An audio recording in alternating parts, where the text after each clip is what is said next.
Hi, in this tutorial I would like to show you how to insert fraction in LibreOffice Writer. If you would like to do it, you need to go to the left upper corner and you need to click on Insert, and after that you need to go to OLE Object. Now we need to select here Formula Object, or we need to use shortcut from our keyboard Alt-Shift-E. So I click here, and then we can use here special formula. If we would like to use fraction, we need to select this one icon. So I click on it, and then we need to type here numbers. For example, I will type here 4, and here I will type maybe 9.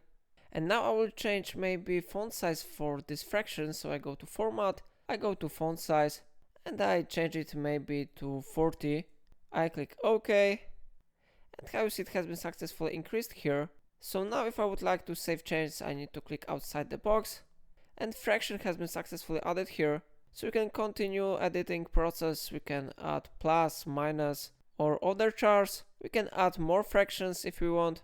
So that's all for today. If I helped you, remember to like this tutorial and subscribe my channel, and please let me know in a comment if it's such a problem.